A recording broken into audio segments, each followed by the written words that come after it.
მოგესალმებით ღვთის ეკლესიაო, მოგესალმებით ჩემო დებო და ძმებო, ჩემო მეგობრებო. უფალი იესო ქრისტეს სახელით გაკურთხებთ, გილოცავთ ამ ბრწყინვალე დღესასწაულს. ქრისტე აღდგა, ქრისტე აღდგა, ქრისტე აღდგა. მე ვიცი რომ თქვენ ახლა გამომეხმაურები დაიტყვით რომ ის ჭეშმარიტად აღდგა, მაგრამ მე მინდა გითხრათ რომ არა მარტო ის ფაქტი რომ ის აღდგა, ჩვენ უნდა გვწამდეს და ჩვენ უნდა გვჯეროდეს რომ მის აღდგომაში ჩვენ თვითონ მივიღეთ აღდგომა. დიდება ჩვენს უფალ ღმერთს. ჩემო მეგობრებო, კვლავ და კვლავ მოგესალმებით ონლაინ რეჟიმში, მოგესალმებით დისტანციურად.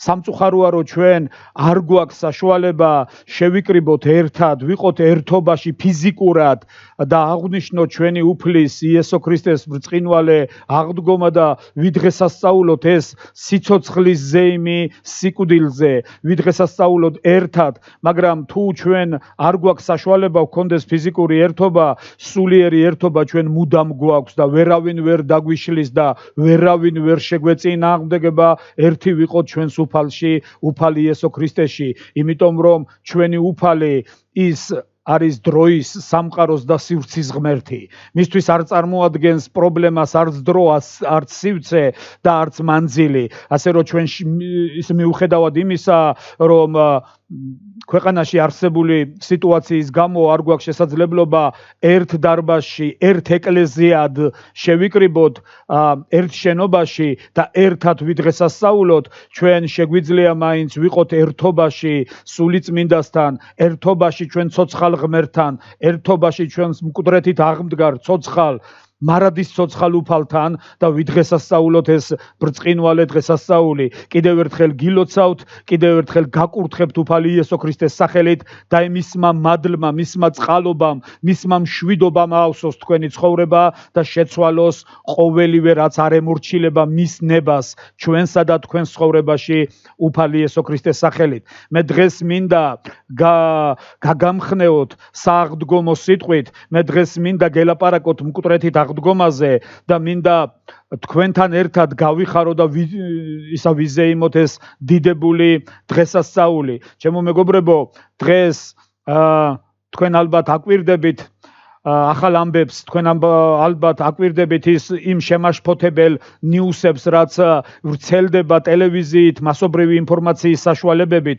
თქვენ ალბათ აკვირდებით ამას ყველაფერს და მე ვიცი და ვკითხულობ კიდეც ბევრ თქვენთაგანის გამოხმაურებას, რომ თქვენ თვითონ გაქვთ ამაზე რეაქცია, თქვენ თვითონ გაქვთ ამაზე შეშფოთება, რომ ძალიან ბევრი ადამიანი, ძალიან ბევრი ეგრეთ წოდებული ღვთისმსახური არ იქცევა იმ სტანდარტების და შესაბამისად, რომელიც უნდა ახასიათებდეს ღვთისმსახურს და რომელიც უნდა კონდეს ღვთისმსახურს, მაგრამ ჩემო მეგობრებო, მოდი ჩვენ გავმხნევდეთ ამით, ჩვენ კიდევ უფრო მეტი დიდება უძღვნათ ღმერთს, იმიტომ რომ წმინდა წერილი ლაპარაკობს კიდეც ასე, რომ ეს დრო მოვა და ეს დრო დადგება და ამ დროში ჩვენ ახლა ვცხოვრობთ. მრავალნი არ იქცევიან იმის და შესაბამისად, რასაც ნიშნავს სიტყვა ქრისტიანი, მრავალნი არ ცხოვრობენ იმის და შესაბამისად, რასაც ქვია სიტყვა ღვთისმსახური, ღმერთის მორწმუნე, ქრისტეს მოწაფე და ასე შემდეგ, მაგრამ ამან ჩვენ კი არ უნდა შეგვაშფოთოს მეგობრებო, ამან ჩვენ იმედგაცრუებაში კი არ უნდა ჩაგვაგდოს, პირიქით ჩვენ უფრო მეტად უნდა გავმხნევდეთ, ჩვენ უფრო მეტად უნდა უძღვნათ დიდება ჩვენს უფალს და ჩვენს მაცხოვარს და კიდევ უფრო მეტი ერთგულებით, კიდევ უფრო მეტი მიძღვნით, კიდევ უფრო მეტი გულმოდგინებით ვემსახუროთ მას ამ წუთის სოფელში და ვიყოთ მისინების აღსრულებლები ამ წუთის სოფელში, რათა მარადისობაშიც მასთან ერთად ვიყოთ მისი სახელის მადიდებლები. ჩემოდებო და ძმებო, დღეს უამრავი ადამიანი მიულოცავს ერთმანეთს და იტყვის ქრისტე აღდგა. დღეს მეზობლები ერთმანეთს აღარ ეტყვიან გამარჯობას, ყველა ეტყვის ერთმანეთს ქრისტე აღდგა. ეს რა თქმა უნდა სასიხარულოა, მე რა თქმა უნდა ეს ძალიან მახარებს, რომ ადამიანები ერთმანეთს ესალმებიან და ეუბნებიან ქრისტე აღდგა და მეორენი პასუხობენ ჭეშმარიტად აღდგა, მაგრამ ერთი რაღაც არის ჩემო მეგობრებო, გულსატკენი ამაში, რომ ქრისტე რომ აღდგა, ეს ჩვენ ინფორმაცია კი არ უნდა ვიცოდეთ. ქრისტე რომ აღდგა, ეს ჩვენ ახალი ამბის დონეზე კი არ უნდა ვიცოდეთ. ქრისტე რომ აღდგა ეს ჩვენ ისტორიული ფაქტის დონეზე კი არ უნდა ვიცოდეთ. მთავარი კითხვა არის დასასმელი, მერე რა რომ ის აღდგა? მერე რა? ჩემ ცხოვრებაში რა შეიცვალა ამით? მე დღეს უყურებდი პირდაპირ ჩართვას იერუსალიმიდან, მაცხოვრის აღდგომის ეკლესიიდან. უყურებდი თუ როგორ მსახურობდნენ მღვდელ მსახურები ცარიელ დარბაზში, მრევლის გარეშე. იცით, და რა თქმა უნდა, ეს ცოტა უცნაური იყო, ჩემთვის უცნაური იყო ამის ყურება, მაგრამ ადამიანები როგორც ვიცი, ელოდებიან, დიდი იმედით ელოდებიან ხოლმე, ელოდებოდნენ ხოლმე ალმას და წესაც იგივეა, ელოდებიან, რომ აი წმინდა ცეცხლი გადმოვა და მე ამას საქართველოში ჩამოიტანენ. იცით, მე არავის რწმენას არ დავცინივარ და არავის რწმენას არ შეურაცხყოფ.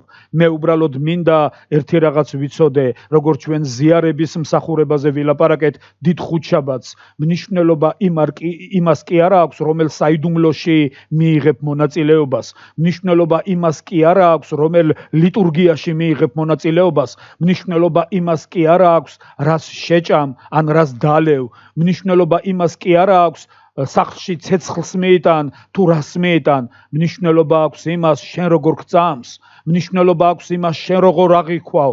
მნიშვნელობა აქვს იმას, შენ როგორი დამოკიდებულება გაქვს ყოველივე ამასთან. მაშასე ჩემო მეგობრებო, მე მინდა დღეს გელაპარაკოთ და გაუწყოთ სიტყვა ჩვენი უფლის იესო ქრისტეს მკვდრეთით აღდგომის შესახებ და მინდა ყველაზე თავიდან კვლავ და კვლავ გავიმეორო წმინდა მოციქულ პავლეს მიწერილი წერილი რომაელთა მიმართ მე-15 თავის მე-4 მუხლი, სადაც პავლე მოციქული გვაუწყებს ჩვენ და გვეუბნება, რომ ყოველივე რაც წინათ დაწერილა, ჩვენ სასწავლებლად დაწერილა, რათა წერილთა იმედით გქონდეს ნუგეში. დიდება ჩვენს უფალ ღმერთს. კიდე ერთხელ გავიმეორებთ, პავლე მოციქული ამბობს, რომ თუ რამე დაწერილა წინათ და იგულისხმება წმინდა წერილი, ჩემო მეგობრებო. და არა მარტო წმინდა წერილი, ნებისმიერი რაღაც ისტორიაში, ისტორიული ფაქტები ჩვენთვის არის ძალიან საყურადღებო. მე პირადად ძალიან მიყვარს ისტორია, ძალიან მიყვარს ისტორიის კვლევა, ძალიან მიყვარს ისტორიული ნაწარმოებების წაკითხვა და მე ერთ რაღაცას მივხვდი და ერთი დასკვნა გავაკეთე ჩემთვის. იმიტომ რომ ისტორია ეს არის ღმერთის მოქმედება წარსულში. ისტორია ეს არის ღმერთის მოქმედება ძველ დროში, რომელიც მე როგორც მორწმუნემ, მე როგორც ქრისტეს მოწაფემ, მე როგორც ქრისტიანმა უნდა გავითვალისწინო აუცილებლად დღევანდელობაში, თუ მინდა მივახციო ისეთ მომავალს, რომელსაც ღმერთი მიმზადებს. ჩემო მეგობრებო, ორი მომავალი არსებობს. იცით, ძალიან ბევრი ნათელმხილველი, ძალიან ბევრი ეგრეთ წოდებული წინასწარმეტყველი, ძალიან ბევრი ადამიანი, ვისაც აქვთ ეს უნარი მომავალი დაინახონ და აქვს ძალიან ბევრ ადამიანს მსგავსი ნიჭი ზებუნებრივად მიცემული. ძალიან ბევრი ადამიანი ცდილობდა გაეხედა მომავალში და დაენახა მომავალი და წინასწარმეტყველებდნენ, მაგალითად იცით, არსებობდა ასეთი პიროვნება, რომელზედაც ყოველთვის ძალიან ბევრს ლაპარაკობდნენ ხოლმე, მასე უამრავი ფილმია გადაღებული ნოსტრადამუსი. ნოსტრადამუსით ათასობის წინასწარმეტყველებიდან მხოლოდ რამდენიმე ათეული აღსრულდა. მე ვერ გეტყვით, რომ მისი ყველა წინასწარმეტყველება აღსრულებულია. ისინი წინასწარმეტყველებდნენ, ისინი ამბობდნენ და აოცებდნენ საზოგადოებას და ამბობდნენ, ვაიმე თურმე ესე ყოფილა, ვაიმე თურმე ახდა ყველაფერი. ჩემო დებო, ჩემო ძმებო, ის რაც წმინდა წერილშია დაწერილი, სიტყვა სიტყვით არის განხორციელებული და აღმთარი ყველაფერი და ზუსტად ისევე ახდება ყველაფერი, როგორც ძველი წინასწარმეტყველები ახდა. დიდება უფალ ღმერთს.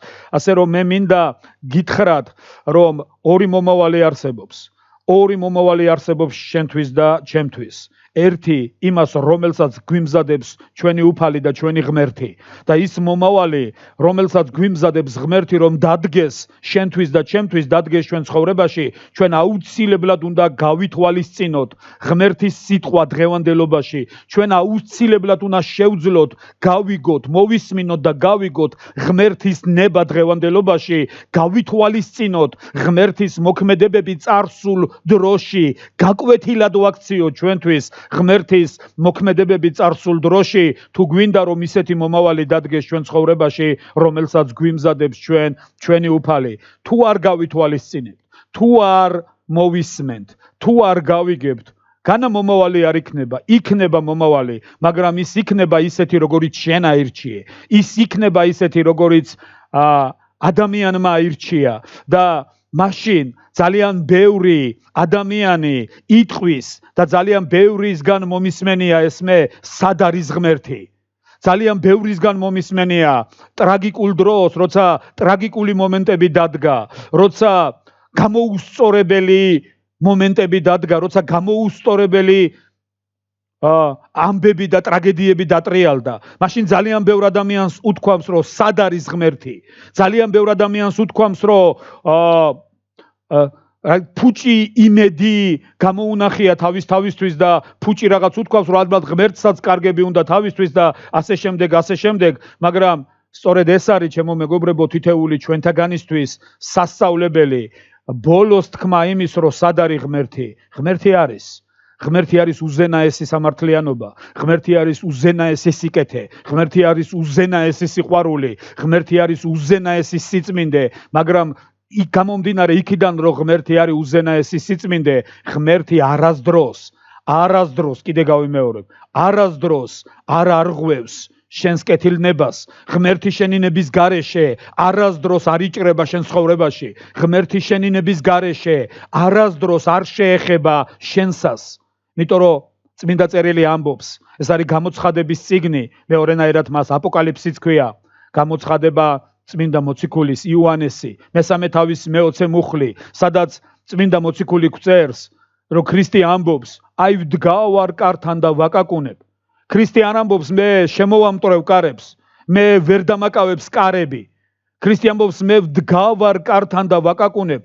ჩემო მეგობარო, ჩემო დაო, ჩემო ძმაო, როცა ჩემი სახლის კარებზე ვინმე აკაკუნებს, იცი ის ელოდება, თუ მე გაუღებ კარებს, მას შეუძლია შემოვიდეს ჩემს ოჯახში. სწორედ ამას ამბობს ჩვენი უფალი იესო ქრისტე, აი ვდგავარ კართან და ვაკაკუნებ, ვინც გამიღებსო, მე შევალ და მასთან დავიდებ ბინას, დიდება უფალს. იცით, ჩემო მეგობრებო, სწორედ აი ეს მინდა წაუმძღვაროთ წინ ქადაგებას, რომელიც ჩვენი უფლის იესო ქრისტეს ბრწყინვალე მკვდრეთით აღდგომას ეხება. იცით, მარტო იმის თქმა, რომ ქრისტე აღდგა, მარტო იმის თქმა, რომ ჭეშმარიტად აღდგა, ეს ვერ შეცვლის შენ ცხოვრებას, ეს ვერ შეცვლის ადამიანების ცხოვრებას. დღეს უამრავი ადამიანი გაიმეორებს ამას, ქრისტე აღდგა.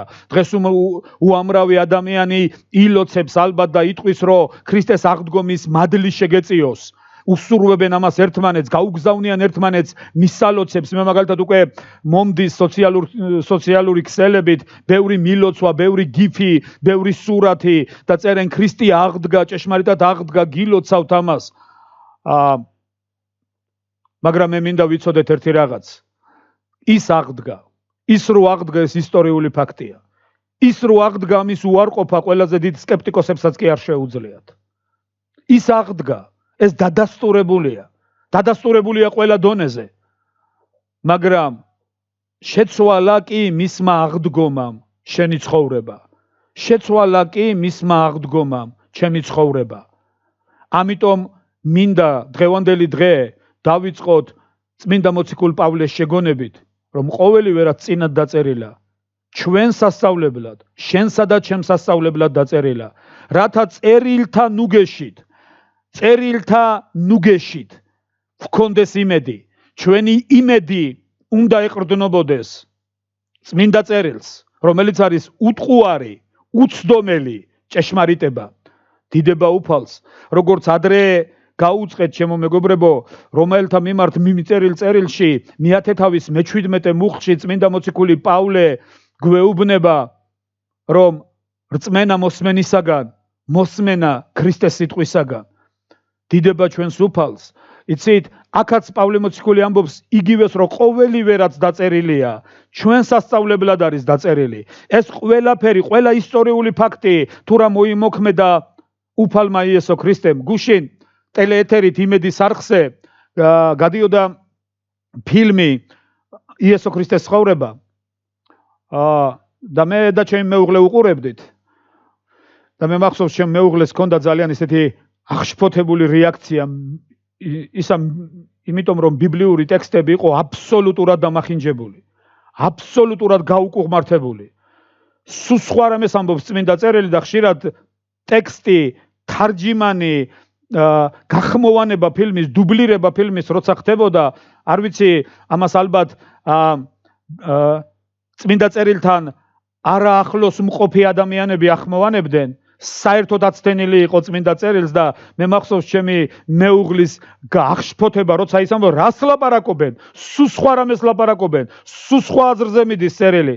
ჩემო დებო და ჩემო ძმებო, სწორედ ეს არის კარგი ნიშანი და კარგი უწყება იმის, თუ რას აკეთებს დღეს ქვეყნიერება, რას აკეთებს დღეს ნომინალური ქრისტიანობა, რას აკეთებს დღეს, რაში პოულობენ ნუგეშს. იცით ადამიანებმა შეღებეს კვერცხები. იცით კვერცხის შეღებვა არ არის ცოდვა, ჩემს ოჯახიშიდაც შეღებეს კვერცხი. იცით ეს შეიძლება ვთქვათ არის ტრადიცია, რომელიც თავისთავად არ არის ცოდვა და არ არის ცუდი, მაგრამ ის შეიძლება ცუდი იყოს თუ ამას აქცევ და ამას მისცემ რაღაც სულიერ დატვირთვას და სულიერ მნიშვნელობას და თუ იფიქრებ, რომ რაღაცა კვერცხი შეღებე, რაღაცა სააღდგომო პასკა გამოვაცხე, რაღაცა შენ შეგიძლია კონდეს ეს ატრიბუტები სახში და წახვიდე და სააღდგომო ლიტურგიას დაესრო, სწორედ ეს არის ხსნა და გადარჩენა შენთვის თუ წმინდა ცეცხლი მოიტანე შენ სახლში. და მთელი წელიწადი ამის გამო იქნები ნაკურთხი, დაცული და ასე შემდეგ. აი სწორედ ეს არის ჩემო დებო და ჩემო ძმებო, ის არასწორი მცდარი შეხედულება, რაც დღეს უამრავ ადამიანს უყალიბდება თავის ცხოვრებაში. იცით, ამ წინა წლების დაკვირვებით ჩვენ შეგვიძლია გავაკეთოთ ერთი დასკვნა და ვთქვათ, რომ ეს ბრწყინვალე დღესასწაული, აღდგომის ბრწყინვალე დღესასწაული ხშირ შემთხვევაში გადაქცეული იყო ღრეობად და მუცლის დღესასწაულად. იმიტომ რომ ამ დღეს ეკლესიებში ღვთისმსახურებაში მონაწილეობის, ღმერთის სიტყვის მოსმენის, გაგების და მობრუნების, ღმერთისკენ მობრუნების ნაცვლად ადამიანები ცდილობდნენ გასულიყვნენ საფლავებზე, მოენახულებინათ მიცვალებუნები, გაეშალათ სუფრა საფლავებზე და ეჭამათ იქ. იმიტომ რომ ეს ჩვენი ქვეყნის ტრადიციაა. შეიძლება ვთქვათ, რომ ეს კარგი ტრადიციაც არის, როცა ადამიანები ცდილობენ მოიხსენიონ გარდაცვლილები და იყვნენ მათთან ერთად საფლავებზე, მაგრამ ჩემო მეგობრებო, ისიც საყურადღებოა, რომ ვთქვათ, ის ვინც საფლავშია, იქ აღარ არის. საფლავში მარტო სხეული წევს. ჩვენ სხეულები არა ვართ. მოვა დრო და ჩვენს დავტოვებთ ამ სხეულებს. მოვა დრო და ჩვენს წავალთ აქედან. იცით, და ჩვენ მივდივართ და საფლავს ვნახულობთ. საფლავში მარტო სხეულებია, რომლებიც უკვე მიწად იქცა, იმიტომ რომ სოლომონ ბრძენი ამბობს, მიიქცევა ის მტვერი მიწად და სული დაუბრუნდება ღმერთს. იცი, ჩვენი სხეულები მიწიდან არის აღებული და ის მიწასვე დაუბრუნდება, მაგრამ თავარი სწორედ ის არის, რაც ღმერთს უბრუნდება, ეს არის ჩვენი სული, ეს არის ჩვენი სამშვინველი. ჩემო მეგობრებო, ჩემო დაო, ჩემო ძმაო, ხშირად ადამიანები ამაოებით, როგორც სოლომონ ბრძენი ამბობს, ამაოებათა ყოველივე ამაოა მზის ქვეშეთში. ხშირად ადამიანები ამაოებით ცდილობენ და ამაოებას ცდილობენ მიაგონ პატივი და ამაოებით ცდილობენ ინუგეშონ. და არ ფიქრობენ იმაზე, რომ ყველაზე მნიშვნელოვანი არა საფლავზე მისვლა, ყველაზე მნიშვნელოვანი ჩვენი სულია, ჩვენი შინაგანია, რომელიც ღმერთთან უნდა დაბრუნდეს და რომელიც ღმერთთან უნდა წავიდეს. მასასე ჩემო დებო, ჩემო ძმებო, მოდი გადავხედოთ და მოდი დავიწყოთ რა მნიშვნელობაა ქრისტეს მკვდრეთით აღდგომას. რატო უნდა ვიდღესასწაულოთ ქრისტეს მკვდრეთით აღდგომა? იმიტომ რომ წმინდა მოციქული პავლე ტიმოთეს მიმართ ისა მიწერილ წერილში, პირველ წერილში, პირველი თავის მე-15 მუხლში ასეთ რაღაცას ამბობს და ასეთ რაღაცას გვეუბნება. სარწმუნო და ყოველგვარი მიღების ღირსია სიტყვა, რომ ქრისტე იესო მოვიდა ქვეყნიერებაზე ცოდვილთა ხაზგასმით ვამბობ, ჩემო დებო და ჩემო ძმებო, ცოდვილთა გადასარჩენად. რომელთა შორის პირველი მე ვარ. დიდება ჩვენს უფალს. მე ყურადღება მინდა მიაქციოთ ერთ რამეს. წმინდა მოციქული პავლე მეორე წერილში კორინთელების მიმართ მიწერილ მეორე წერილში მეხუთე თავის მე-15 მუხლში ამბობს ასეთ სიტყვებს: ქრისტე კი ყველასთვის მოკვდა. ქრისტე კი ყველასთვის მოკვდა. და მე რეაგრძელებს, რათა ცოცხლებმა საკუთარი თავისთვის კი არ იცხოვრონ, არამედ მისთვის, ვინც მათთვის მოკვდა და აღდგა. ჩემო მეგობრებო, თუ აქ გავჩერდებოდით და ვიტყოდით მარტო ქრისტე კი ყველასთვის მოკვდა, გამოდის რომ ქრისტე მოკვდა ყველასთვის. ეს სინამდვილეა, ქრისტე მართლა ყველასთვის მოკვდა. მაგრამ მისი სიკვდილი, ანუ მისი სიკვდილიდან მოტანილი სიკეთე, მისი სიკვდილით მიღებული მადლი, მისი სიკვდილით მიღებული განთავისუფლება შეეხება მხოლოდ იმ ადამიანებს და ეს წერილიც ასე ამბობს ზუსტად, ეს წერილი ახდენს გამორჩევას, ეს წერილი ახდენს გადარჩევას. ქრისტე კი ყველასთვის მოკვდა, რათა ცოცხლებმა, იმ ცოცხლებმა, რომლებიც საკუთარი თავისთვის კი აღარ იცხოვრებენ, არამედ იმისთვის იცხოვრებენ, ვინც მათთვის მოკვდა და აღდგა, სწორედ მათ შეეხება ქრისტეს სიკვდილით და მისი მკვდრეთით აღდგომით მოტანილი გამარჯვება სიკვდილზე. ჩემო დებო, ჩემო ძმებო, წმინდა მოციქული იოანე თავის სახარებაში პირველი თავის მე-11, მე-12 მუხლებში სწორედ იგივე აზრს ატარებს. ხოლო ყველას და მე წერია ვინც, როცა არის ნახსენები ხოლო ყველას, აქ იგულისხმება მთელი სამყარო, აქ იგულისხმება მთელი მსოფლიო, მაგრამ სიტყვა ვინც ახდენს გამორჩევას, ახდენს დიფერენციას. ხოლო ყველას ვინც, ეს ეხება მხოლოდ იმ ადამიანებს, ვინც და წმინდა წერილი ამბობს, ხოლო ყველას ვინც მიიღო იგი. წმინდა წერილი აქ არ ლაპარაკობს ჩემო დებო და ჩემო ძმებო დენომინაციაზე. წმინდა წერილი არ ლაპარაკობს აქ აღმსარებლობაზე, რომელიმე ადგილობრივი ეკლესიის კუთვნილებაზე. წმინდა წერილი არ ამბობს, რომ ხოლო ყველას ვინც მართლმადიდებელია. წმინდა წერილი არ ამბობს, ხოლო ყველას ვინც პროტესტანტია, ხოლო ყველას ვინც ბაპტისტია, ხოლო ყველას ვინც 50-ანელია, ხოლო ყველას ვინც ლუთერანია, ხოლო ყველას ვინც ხარიზმატული ეკლესიებიდან არის, ხოლო ყველას ვინც არადენომინაციური ეკლესიებიდან არის, დამოუკიდებელი ეკლესიებიდან არის. წმინდა წერილი ამბობს, ხოლო ყველას ვინც მიიღო იგი და კონტექსტში თუ წაიკითხავთ ამ ადგილს ლაპარაკია უფალი იესო ქრისტეზე, ხოლო ყველას ვინც მიიღო უფალი იესო ქრისტე და გახდა მისი სახელის მორწმუნე. წმინდა წერილი არ ამბობს, რომ გახდა რომელიმე ეკლესიის ნაწილი ან კუთვნილება თუ ასე შემდეგ და ასე შემდეგ. წმინდა წერილი ამბობს, ხოლო ყველას ვინც მიიღო იგი და გახდა მისი სახელის მორწმუნე. ღმერთმა მისცა ძალაუფლება გამختარიყვენ ღმერთის შვილები. ჩემო მეგობრებო, ხშირად მომისმენია სიტყვა, განა ყველა ღმერთის შვილები არა ვართ? აქ სამწუხაროდ ადამიანები ცდებიან ამაში, იმიტომ რომ ყველა ვინც ღმერთისგან არის შექმნილი, ყველა არ არის ღმერთის შვილი. იცი, მე ძალიან ვისურვებდი, რომ ყველანი ღმერთის შვილები ვიყოთ. მე ვისურვებდი, რომ ყველა ადამიანი ღმერთის შვილი იყოს. ეს ჩემი ყველაზე კარგი და დიდი ოცნება იქნებოდა, მაგრამ სამწუხაროდ ყველა არ არის ღმერთის შვილი.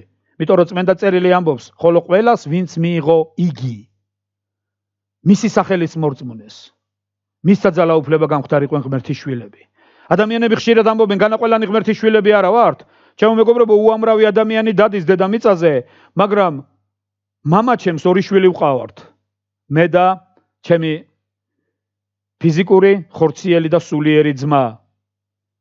იცი, ყველა ადამიანი მამაჩემი შვილი არ არის, თუმცა ბევრი ადამიანი დადის დედამიწაზე, მაგრამ ჩვენ რატო ვართ ჩვენ მამაჩვენი შვილები? იმიტომ რომ ჩვენ მამაჩვენისგან და დედაჩვენისგან დავიბადეთ. ჩვენ მათგან მოვევლინეთ წუთის ოფელს. წმინდა წერილი ამბობს, ხოლო ყველას ვინც მიიღო იგი, მისცა ძალაუფლება გამختარიყვენ ღმერთის შვილები, რომლებიც არც მამაკაცისაგან, არც დედაკაცის ნდომისაგან, არამედ ღმერთისაგან იშნენ. დიდება ჩვენს უფალს და დიდება ჩვენს მაცხოვარს. იცით, ჩემო მეგობრებო, რატომ ვლაპარაკობ ამას და რატომ ვაკეთებთ ამ შესავალს ამ თემისთვის. წმინდა მოციქული პავლე წერს ტიმოთეს, რომ ქრისტე იესო მოვიდა წუთის სოფელში და მას ჰქონდა მისია ის შემთხვევით არ მოსულა. ის ტყუილად არ დაბადებულა. იცით, წმინდა მოციქული პავლე გალატელთა მიმართ მიწერილ წერილში მეოთხე თავში ამბობს ასეთ სიტყვებს და მინდა რომ ეს სიტყვები წაგიკითხოთ ჩემო მეგობრებო. გალატელთა მიმართ მიწერილი წერილი მეოთხე თავის მეოთხე მუხლი და როცა მოვიდა სისრულე დროისა მოავლინა ღმერთმა თავისი ძე რომელიც დედაკაცისაგან იშვა და დაემორჩილა იგი სჯულს დიდება უფალს და წმინდა წერილი ამბობს რომ როცა მოვიდა სისრულე დროისა ღმერთი ჩვენი უფალი ის ბრძენი შემოქმედია ის დიდებული შემოქმედია მან ყველაფერი იცის იცით მან იცოდა ყველაფერი იცით არსებობს ასეთი სურათები ფაზლის რომ ეძახიან ეს სურათები იწყობა სხვადასხვა ნაწილისაგან სხვადასხვა კომპონენტისაგან და საბოლოო ჯამში ძალიან ლამაზ რაღაცას ვიღებთ იცი და არა და თავიდან სანამდე ეს სურათი აეწყობოდეს სანამდე ფაზლი აეწყობოდეს ის არის რაღაც უცნაური ფორმის დეტალების გროვა, ქაღალდების გროვა, რაღაც ერთ ყუთში ჩაყრილი,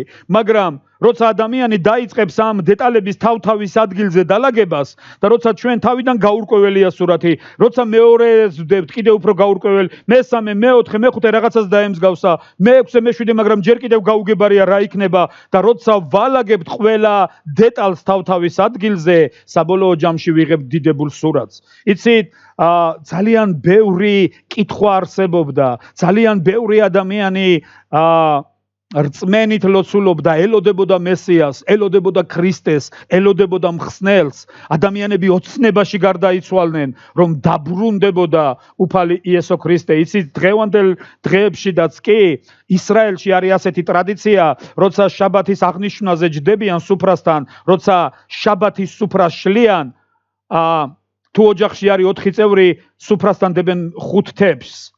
და იცით ეს რატომ არის? მათ აქვს რწმენა რომ მეხუთე თებში მესიისა არის.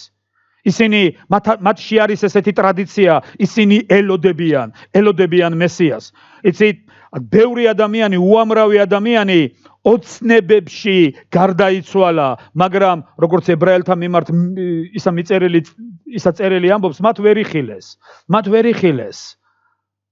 მე მინდა ერთი რამე გითხრათ, ჩემო დებო და ჩემო ძმებო. გალატელთა წერილი ამბობს, გალატელთა მიმართ მიწერილი წერილი, როცა მოვიდა სისრულე დროისა, ღმერთმა მოავლინა თავისი მხოლოდ შობილი ძე. წმინდა მოციქული პავლე ტიმოთეს წერს, რომ ქრისტე იესო მოვიდა წუთის სოფელში და მას ჰქონდა მისია და ეს მისია იყო ერთადერთი მისია და ის ეუბნება ქანაანელ ქალბატონს, რომ მე მოვედი ისრაელის დაკარგული ცხვრების მოსაძებნად.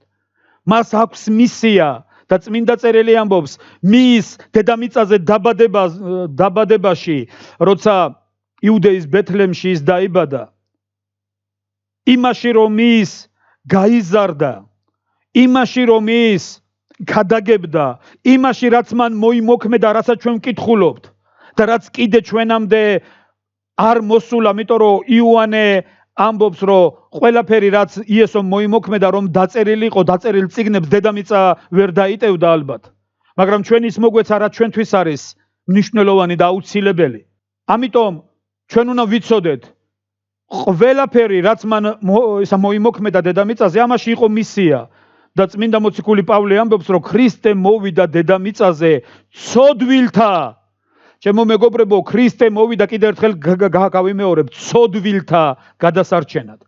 იცით, ქრისტე, სიტყვა ქრისტე ნიშნავს მხსნელს. სხვა სიტყვა იესო, ეს არის ებრაული სიტყვა იეშუა. სიტყვით თარგმანით ეს ნიშნავს ის იხსნის. ანუ ეს არის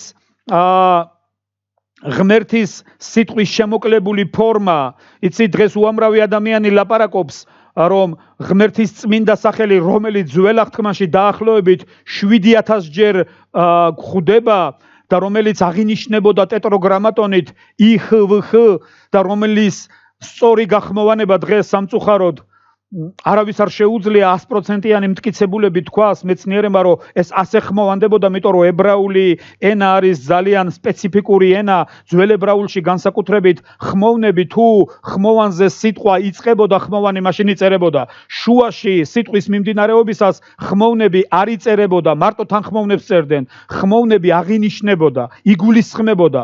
ძველ ებრაულში იგულისხმებოდა და თანამედროვე ებრაულში მას წერტილებით, სასვენი ნიშნებით აღნიშნავდნენ. და ძველ ბიბლიებში, ძველ ებრაულ წმინდა წერილებში, ჩემო მეგობრებო, იქ სადაც ღმერთის კურთხეული სახელი გვხვდება, დაწერილია 4-400 ტეტრაგრამატონი IHVH. არის უამრავი ვერსია, კვლევა, არის ადამიანები, რომლებიც თვლიან, რომ ეს სიტყვა იეჰოვა უნდა იყოს. კურთხეული არის უფლის სახელი. არის მეორე ვერსია და სხვათა შორის თანამედროვე ქართული ბიბლიის მთარგმნელებიც ამ ვერსიას ის ემხრობიან, რომ ღმერთის სახელი უნდა ყოფილიყო იახვე. ჩვენ არ დავიწყებთ ახლა მის მტკიცებას და არც კომპეტენცია გვეყოფა ალბათ ამისთვის, რომ ვთქვათ, რომ ეს არის სწორედ თუ ის. მე ერთი რამე ვიცი, ჩვენ უნდა ვიცნობდეთ ღმერთს როგორც მამას, როგორც შემოქმედს. ეს საკმარისია. და სულაც არ გვჭირდება ჩვენ მარცვლებით დამარცვლით და ასო ვიცოდეთ მისი სახელი. მთავარია ჩვენ ვიცოდეთ, რომ ის არის მამა. მთავარია ჩვენ ვიცოდეთ, იცი ჩემი შვილები მე სახელით არ მომართავენ. ისინი მე მამას მეძახიან. ჩემთვის ეს სავსებით საკმარისია და მათთვისაც ეს სავსებით საკმარისია, იმიტომ რომ ისინი ჩემი შვილები არიან. თუ ჩვენ ღმერთის შვილები ვართ, საკმარისია ღმერთს მივმართოთ როგორც მამა, მაგრამ ეს მოვიყვანე იმისთვის, რომ სახელის განმარტება გვწოდნო და მაგალითად სიტყვა იეშუა, რომელსაც ჩვენ ვამბობთ იესო, ეს ნიშნავს წინა ორი ასო, არის ღმერთის სახელის შემოკლებული ფორმა იეჰოვა ან იახვე. იეშუა ნიშნავს ის იხსნის. სიტყვა ქრისტე, სიტყვით თარგმანში ნიშნავს მხსნელს. ეს არის ებრაული სიტყვის მაშიახის ბერძნული შესატყვისი. მხსნელი.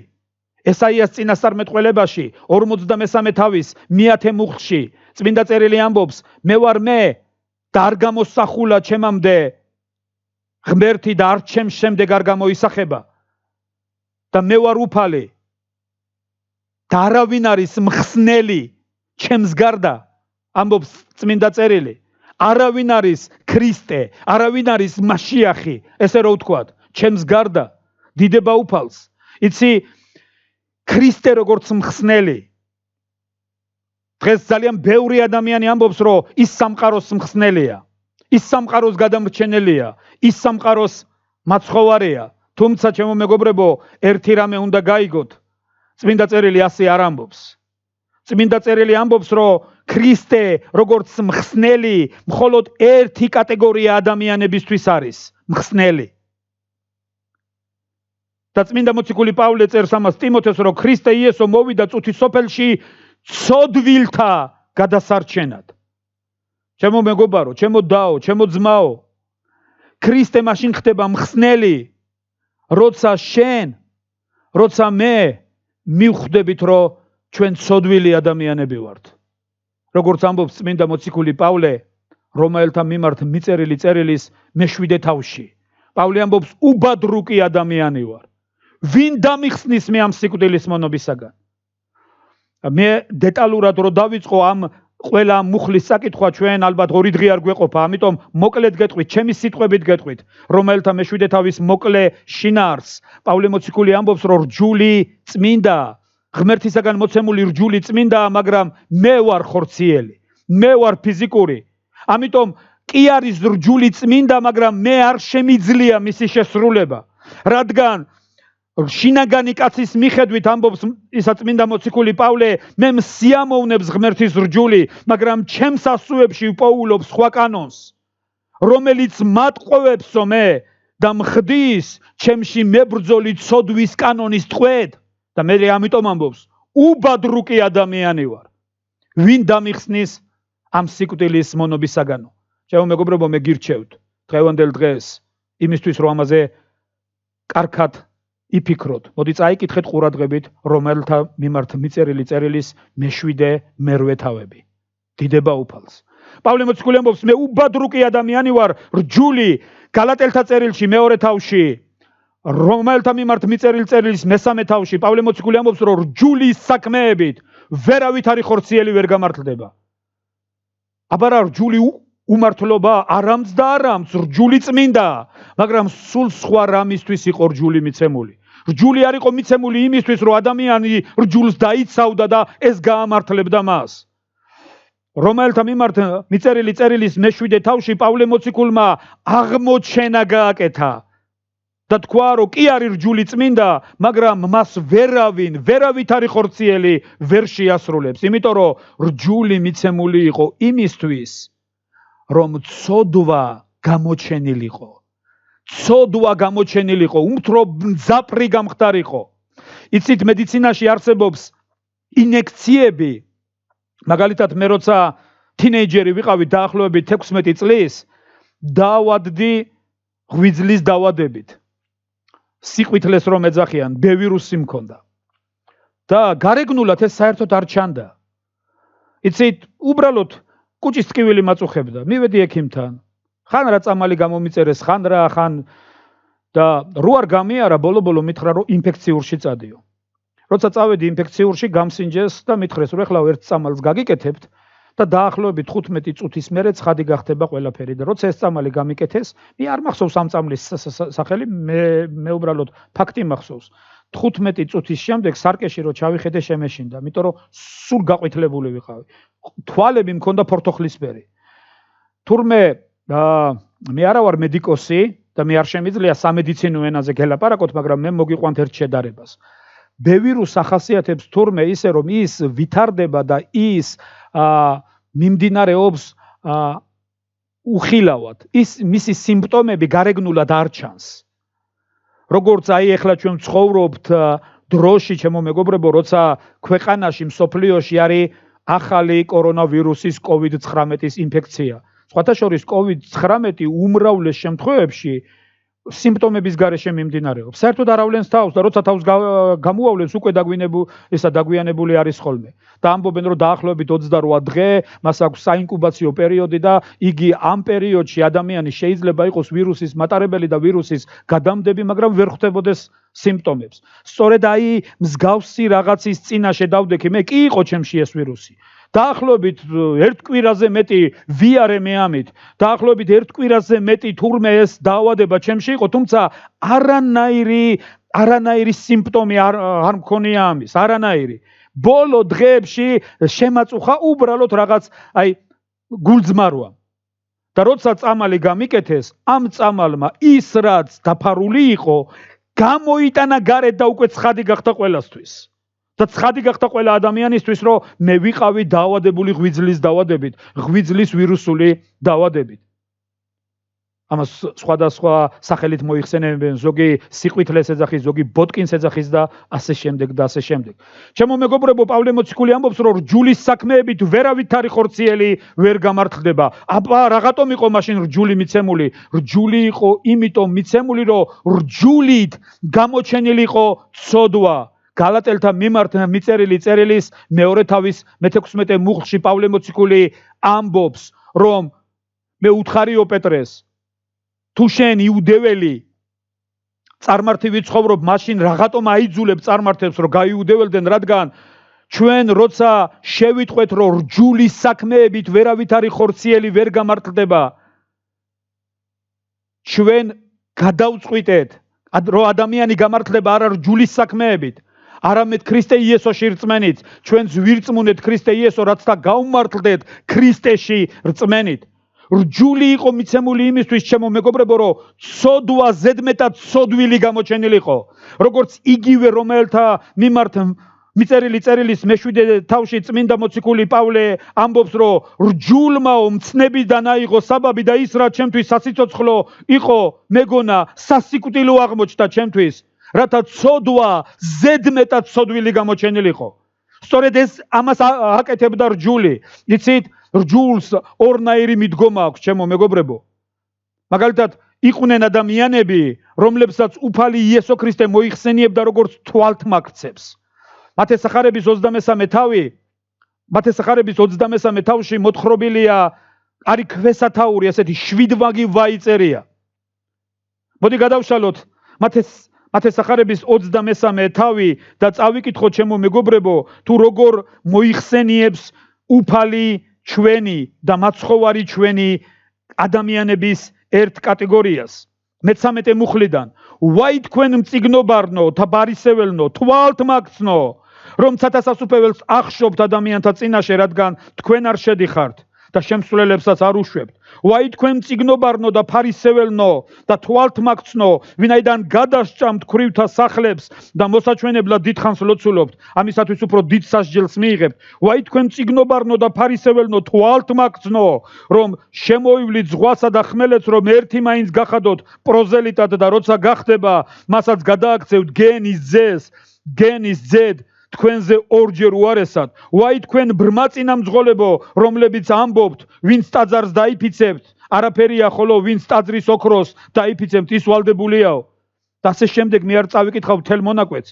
იესო ქრისტე ერთ კატეგორია ადამიანების ერთ კატეგორიას ეძახის სიტყვას და მათ ეძახის მწიგნობრებს და ფარისევლებს, თვალთმაქცევს. იყვნენ ადამიანები, რომლებიც თვალთმაქცობდნენ რჯულთან დამოკიდებულებაში. თვალთმაქცობდნენ, ადამიანებს აჩვენებდნენ, რომ თითქოს ისინი რჯულს ასრულებდნენ. გუშინ როცა უფალი იესო ქრისტეს შესახებ ფილმს უყურებდი,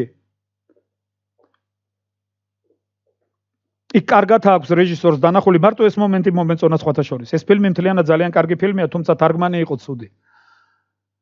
როცა უფალი იესო ქრისტე მოუხმობს მათე მახარებელს, მათე მოციქულს, მათე ხო მებაჟია. და როცა უფალი მიდის, მათე დგას და გადასახადებს კრებს. და დგანან იქ ადამიანები, ფარისევლები. სწორედ ის კატეგორია ხალხის, ვისაც იესო ქრისტე თვალთმაქცევს ეძახის. და ეუბნებიან, რომ არ შეეხო მას. ესენი საზიზღარი გადასახედის ამკრებები არიან. ესენი მებაჟეები არიან. და უფალი იესო ყვება თავის ცნობილი გავს. როცა ტაძარში ორი პიროვნება შევიდა, ერთი მებაჟე და მეორე ფარისეველი. ფარისეველი ამბობდა, მადლობა ღმერთო, რომ ვლოცულობ, მადლობა ღმერთო, რომ ვმარხულობ, მადლობა ღმერთო, რომ ვიძლევი მიათეც მთელი ჩემი შენაძენიდან. სხვადასხვა ჩემო მეგობრებო, ეს ერთიც, მეორეც, მესამეც შეიძლება ადამიანი ამას აკეთებდეს და თვალთმაქცობდეს. გაითვალისწინეთ ჩემო დებო, გაითვალისწინეთ ჩემო ძმებო. ეს ფარისეველი ამბობდა, მადლობა რომ ვლოცულობ, მადლობა რომ ვმარხულობ, მადლობა რომ მიათეც ვიძლევი მთელი ჩემი შენაძენიდან და ხერს იშვერდა და ამბობდა და მადლობა რომ აი ამას არ ვგავარ, აი ამ საზიზღარ მებაჟეს, მადლობა რომ ის მსგავსი არა ვარ.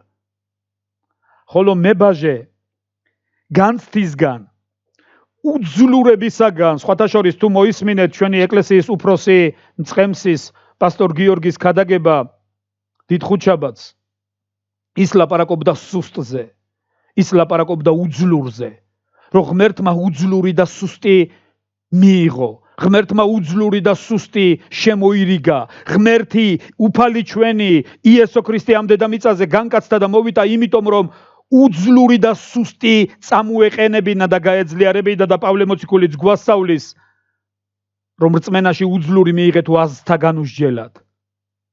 დიდება უფალს. და ეს საწყალი მებაჟე თავისი უძლურების გამო, თავისი ჩადენილი საქმეების გამო, რომელიც მას ძალიან აწუხებდა, მაღლაც ვერ იხედებოდაო, ასე წერია, თვალებსაც კი ვერ აღაპყრობდა ზევით, ცრემლად იღვრებოდა და როცა უფალი იესო ქრისტე ამბობს, გულში მჯიხს იცემდა და ამბობდაო და მათე გაიმეორებს, იყავ პოწყალე ჩემს მიმართ. და უფალი ამბობს, სახარებაში ასე წერია, რომ ეს მებაჟე უფრო გამართლდა ვიდრე ის ფარისეველი. იმ ფილმში ამბობს, ღმერთმა შეისმინა მებაჟის ლოცვა ფარისევლისა კი არაო. მე ვერ გეტყვით. სახარება ამბობს, რომ ეს მებაჟე უფრო მეტად გამართლდა ვიდრე ის ფარისეველი. ჩემო მეგობრებო, მე ერთი რამე მინდა ვიცოდეთ, რომ რჯულს ადამიანი შეიძლება მიუდგეს თვალთმაქცობით. შეიძლება თქვას, მე რჯულს ვიცავ. ჩვენ რჯულს ვიცავ, ჩვენ რჯულს ვასრულებთ.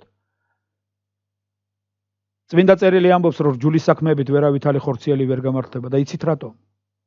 გალატელთა წერილის მესამე თავი ამბობს, წყეულია ყოველი, ვინც არ აღასრულებს რჯულს სრულიად, რათა ყოველი აღასრულოს ისე, როგორც არის დაწერილია. რჯულს ჰქონდა 4 ძირითადი მოთხოვნა, ჩემო მეგობრებო, ეს თქვენ, ვინც ეკლესიაში დადიხართ და ვისაც ჩვენთან ბიბლიის სკოლა გაქვთ გავლილი, ალბათ ეს ყველამ ძალიან კარგად იცით. თემა რჯული და მადლი. რჯულს აქვს 4 ძირითადი მოთხოვნა, ჰქონდა 4 ძირითადი მოთხოვნა. რჯული უნდა აღსრულებული იყოს სრულიად. არ შეიძლებოდა 99% აღსრულებული იყო და 1 დარღვეული იყო, იმიტომ რომ 1%-ის დარღვევაშიდაც კი მთელი რჯული ირღვეოდა. პირველი მოთხოვნა, რჯული უნდა აღსრულებული იყოს სრულიად. კიდე ერთხელ გავიმეორებ, არ შეიძლებოდა რჯულის ნახევარი აღსრულებული იყო, თუნდაც 99% აღსრულებული იყო, არა, რჯული მაშინ ითვლებოდა აღსრულებულად, თუ რჯულს მთლიანად აღვასრულებდით. ყველა მცნებას. არ შეიძლებოდა, მაგალითად, ხშირად 10 მცნებას ადარებენ რჯულს. 10 მცნება არ არის რჯული, 10 მცნება რჯულის ნაწილია, მაგრამ რჯული იყო უამრავი დებულება. და ადამიანი ვალდებული იყო რჯული აღესრულებინა მთლიანად, სრულიად აღესრულებინა. მეორე მოთხოვნა, რჯული უნდა აღესრულებინა ყველას. რჯული არ იყო ერთი ადამიანისთვის. იცი, თუ ჩვენ მაგალითად ვართ ოჯახი და ოჯახში ვართ 5 წევრი, თუ რჯულს არღვევს ერთი, ის ყველასთვის ირღვევა. თუ გვინდოდა რომ მისი დარღვეული რჯული ჩვენ არ შეგხვებოდა, მაშინ ის უნდა მოგვეკლა. ჩვენ უნდა გვეთქვა რომ ის ჩვენთაგანი არ არის. ჩვენ მასზე უარი უნდა გვეთქვა. გასაგებია? იმიტომ რომ რჯული უნდა აღესრულებინა ყველას. ისრაელი იყო ღმერთის აღთქმის ერი, ამიტომ ვალდებული იყო რომ რჯული აღესრულებინა ყველას. მესამე მოთხოვნა, რჯული უნდა ასრულებული იყო ყოველთვის. არ არსებობდა ისეთი დრო, როცა შეიძლებოდა რჯულის დარღვევა. მაგალითად, რჯული არ უნდა აღსრულებული იყო მარტო დღესასწაულებზე. რჯული არ უნდა აღსრულებული იყო მარტო თქვათ სამუშაო დღეებში და გამოსასვლელ დღეს მის დარღვევა შეიძლებოდა. არა, არ არსებობდა დრო, როცა რჯულის დარღვევა შეიძლებოდა. რჯული უნდა აღსრულებული იყო ყოველთვის. და მეოთხე მოთხოვნა რჯულის, ეს უნდა რჯული უნდა აღსრულებული იყო ყველგან. რჯული არ უნდა აღსრულებული იყო მარტო ტაძარში. რჯული არ უნდა აღსრულებული იყო მარტო ისრაელში. სადაც არ უნდა წასულიყო რჯულის მემკვიდრე ადამიანი, სადაც არ უნდა წასულიყო აბრაამის მემკვიდრე ებრაელი ადამიანი, რჯული უნდა აღესრულებინა ყველგან. ებრაელებს აქვთ ერთი ფრაზა ფსალმუნებიდან აღებული. დამივიწყოსო უფალმა თუ დაგივიწყო შენ იერუსალემი. და მას ყველა ზედმიწევნით ცდილობს ამის დაცვას, ამას იმეორებენ. მასაშე მეგობრებო, ეს 4 მოთხოვნა ქონდა რჯულს. რჯული უნდა აღსრულებული იყო მთლიანად. რჯული უნდა აღესრულებული იყო ყველას. რჯული უნდა აღსრულებული იყო ყოველთვის და რჯული უნდა აღსრულებული იყო ყველგან. ეხლა ის მის კითხვა, როგორც პავლე მოციქულმა თქვა თავის თავში, უბადრუკი ადამიანი ვარ. რატო ვარ უბადრუკი ადამიანი? იმიტომ რომ მე არ შემიძლია ამის აღსრულება. იმიტომ რომ ეს ჩემს ძალებს აღემატება. იმიტომ რომ ცოდვილ ადამიანს, ადამის მემკვიდრეს, ადამისაგან მიღებული ცოდვის ბუნების მატარებელს, მემკვიდრეს, ამ ცოდვის ვირუსის მატარებელს არ შეუძლია რჯულის აღსრულება, რომელიც წმინდა წერილი კი ამბობს, წყეული არის ყოველი, ვინც არ აღასრულებს რჯულს მთლიანად. რათა ყოველივე აღასრულოს, როგორც დაწერილია. იცი, მე მინდა რჯულის აღსრულება, შინაგანი კაცის მიხედვით მე მსიამოვნებს ღმერთის რჯული, მაგრამ ჩემს ასოებში, ჩემს სხეულში, ადამისაგან მემკვიდრეობით მიღებული ცოდვა, რომელთა მიმართ ისა მიწერილი წერილის მეხუთე თავი, წმინდა მოციქული პავლე, რომელთა მიმართ მიწერილ წერილში მეხუთე თავში, ჩემო მეგობრებო, გვეუბნება ამის შესახებ ჩვენ მე-12 მუხლიდან. მინდა ჩემთან ერთად წაიკითხოთ.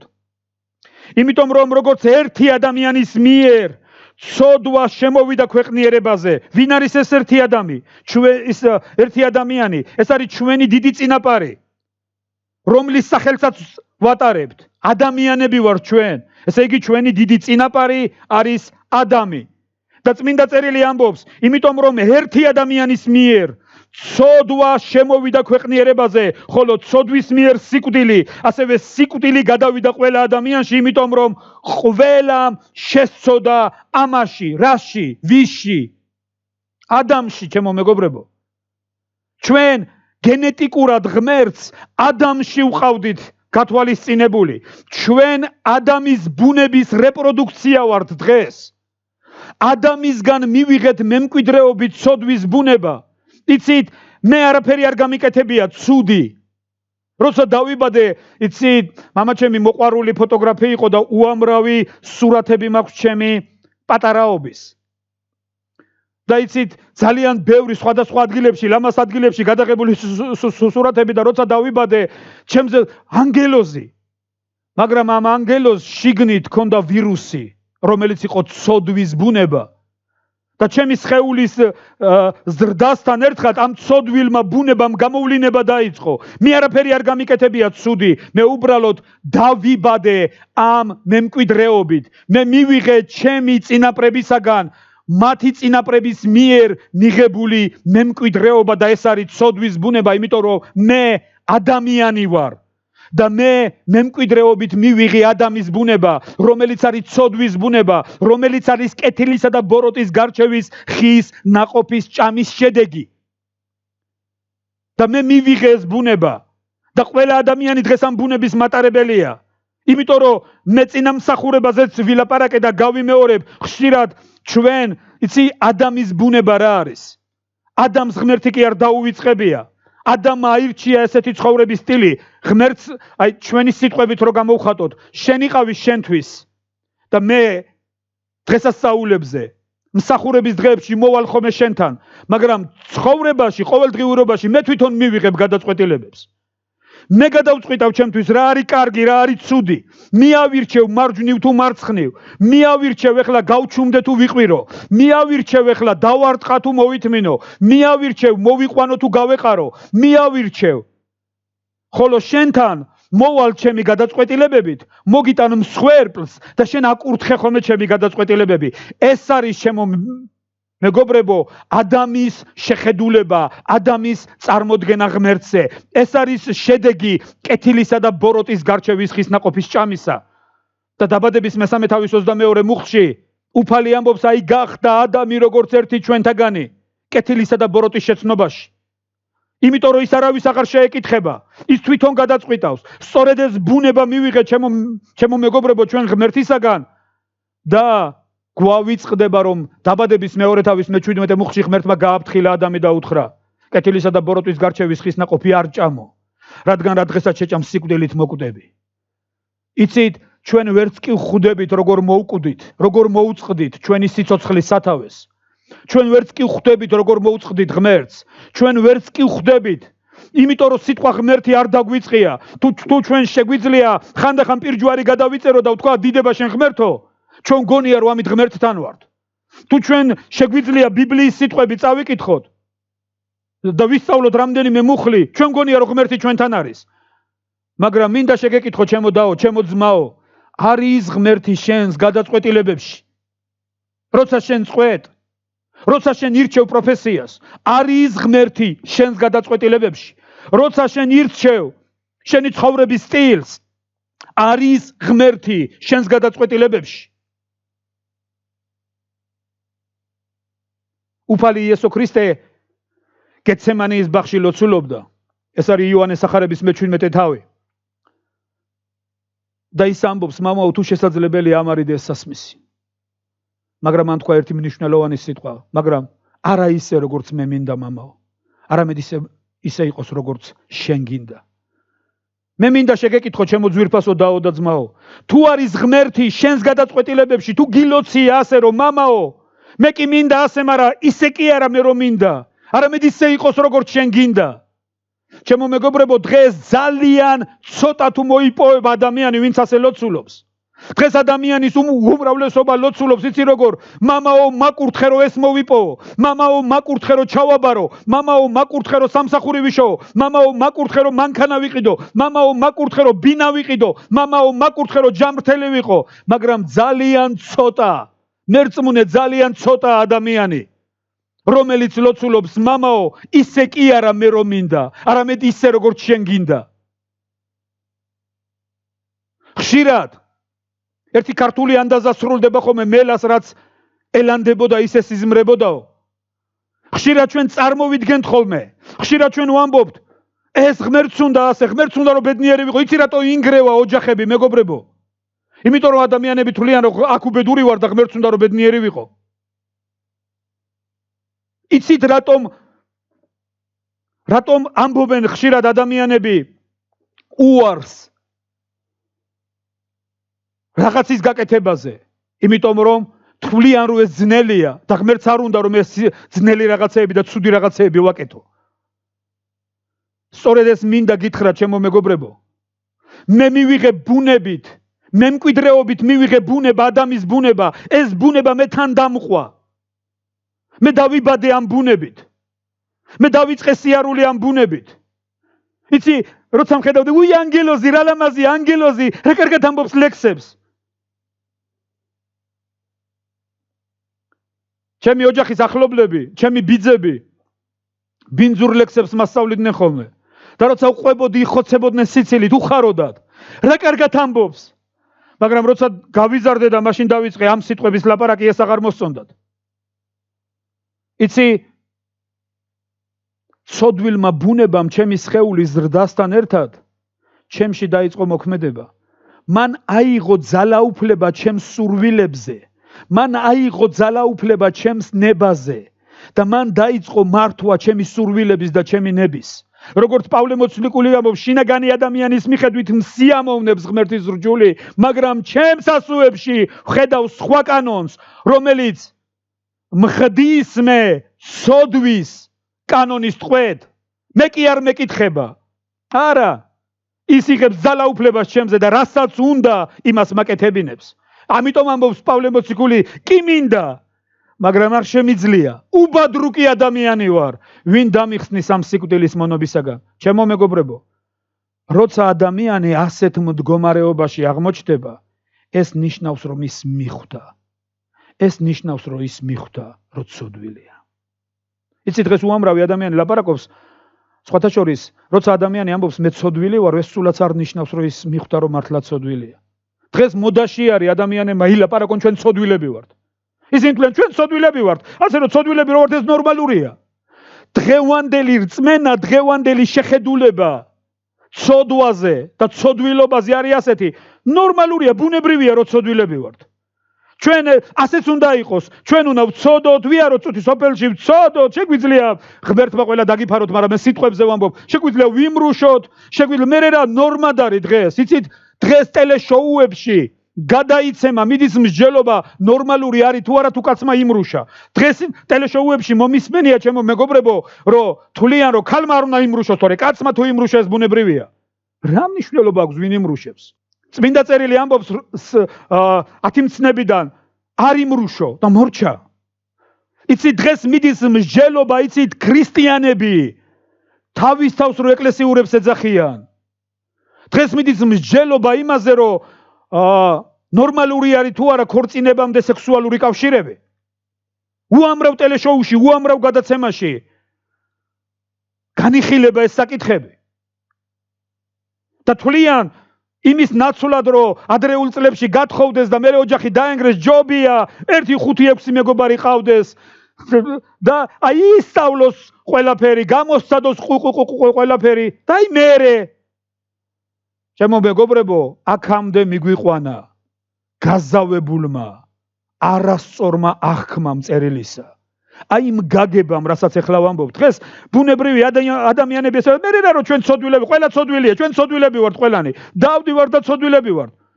იცი, და ეკლესიაც მაგით უარსებობს. მივალთ ეკლესიაში, მოვინანიებ ჩვენ ცოდვებს, ანუ ეს არის იცით რა, როგორც ჩვენ ადამიანები შევდივართ აბანოში და ყოველ დღე ვბანაობთ, მოვიშორებთ სხეულის ჭუჭხს, მე ისევ ჭუჭყიანდებით, ისევ შევალთ აბანოში. ადამიანს სწორედ ეს ახასიათებს.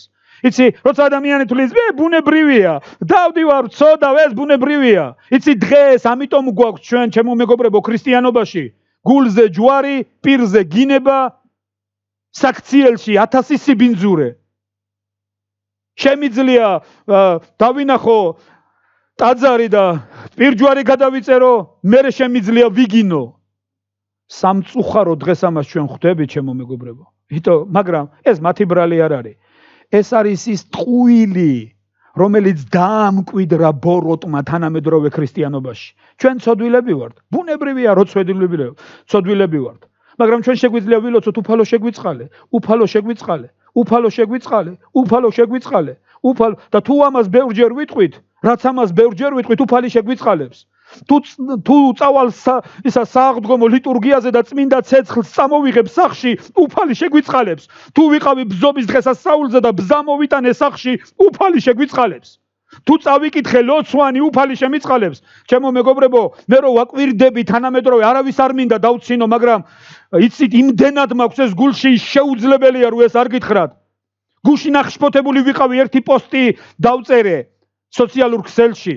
როცა უყურებდი ზოგიერთ მღვდელ მსახურს, მათ ამპარტავნულ კომენტარებს, მე ვთქვი, ვინ არიან ესენი?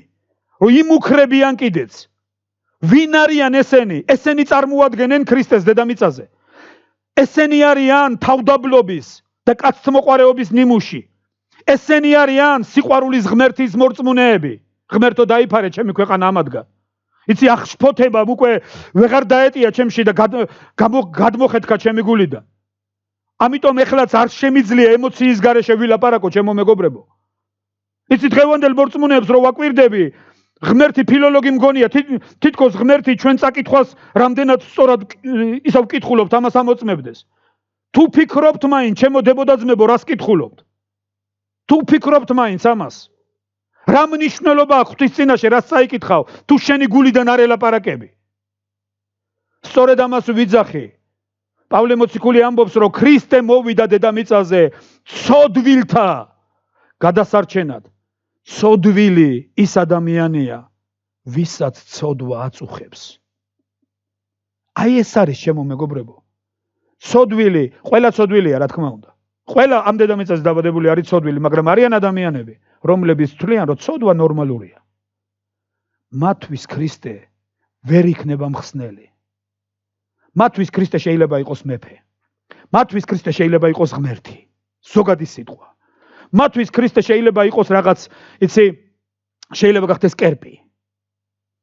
რომელთანაც მივლიან, მსხვერპლს მიუტანენ, შესაწირავ შესწირავენ, რომლის კეთილი განწყობის მოპოვება შეეცდებიან, მაგრამ ვერავითარ შემთხვევაში მათთვის ქრისტე ვერ იქნება მხსნელი.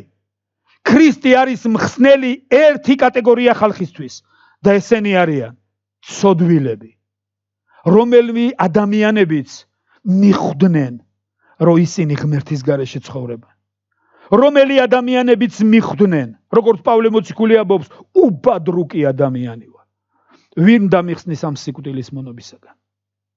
ჩემო დებო, ჩემო ძმებო, როცა ამ სიტყვებს გელაპარაკებით, მე მინდა მოკლედ დავამოწმო კვლავ და კვლავ, თქვენ ბევრს გაქვთ მოსმენილი, თუ როგორ მოვედი მე ქრისტეში. მე ეკლესიაში არ წავსულ ვარ, იმიტომ რომ თავგადაკლული მორწმუნე ვიყავი. მე დავიბადე, გავიზარდე ათეისტურ გარემოში. საერთოდ წარმოდგენა არ მქონდა ქრისტიანობაზე. ძალიან ბევრი ბოროტება ჩავიდინე ჩემს თინეიჯერობაში, ჩემს ახალგაზრდობაში. უღმერთო ცხოვრება მიმიყვანა ციხისკარამდე. და როცა უკვე ზღვარზე ვიყავი, როცა უკვე სიკვდილზე ვფიქრობდი, როცა უკვე თავის მოკვლაზე ვფიქრობდი. აი სწორედ მაშინ მოვხვდი ეკლესიაში. ოღონდ ეკლესიაში არ მოხვედრილ ვარ, იმიტომ რომ ძალიან მაინტერესებდა და ძალიან მწამდა.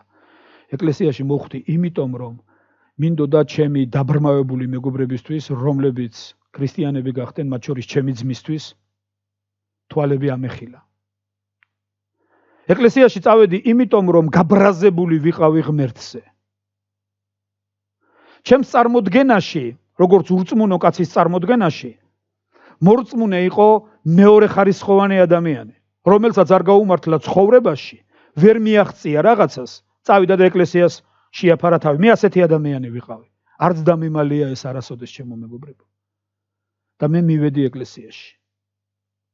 პირველი როცა ეკლესიაში მისვლისთანავე თვალში მომხვდა, ეს იყო მქადაგებელი. და მე ჩავთვალე, რომ ეს მქადაგებელი იყო მაფიოზი. მე მეგონა, რომ აი ამ მქადაგებელს ახლა დაუსვავ ამ შეკითხვებს, მე მქონდა რაღაც პროვოკაციული შეკითხვები. იცით, ძალიან მიყვარდა განათლება, ძალიან მიყვარდა კითხვა, მქონდა ძალიან ბევრი წიგნი წაკითხული, ასე თუ ისე გამაჩნდა რაღაც შეხედულება და რაღაც წარმოდგენა რელიგიაზეც რაღაცას და მე უნდა დამესვა მისთვის რაღაც ჩემი პროვოკაციული შეკითხვები, ის რა თქმა უნდა ვერ მიპასუხებდა ჩემ წარმოსახვაში და მე ყველა დაინახავდა რომ ის მატყუარა იყო და ამით მე გამოვამჟღავნებდი ყოველივეს. სასწაულის იყო რომ როცა ამ კაცმა ლაპარაკი დაიწყო, მე მეგონა ამ კაცს ჩემ ცხოვრებაზე მოუყვა ვიღაცა. ყველაფერი რაც იმ კაცმა ილაპარაკა, ერთი ჩემი სახელი არ უხსენებია, დანარჩენი სულ ჩემზე ილაპარაკა. და ყველაზე გასაოცარი იყო ქადაგება, რომელიც ერთ-ერთმა ახალგაზრდა კაცმა იქადაგა იმ ეკლესიაში. ქადაგება იყო ქრისტეს ჯვარცმაზე. მე მთელი მარადისობა არ დამავიწყდება ეს ქადაგება.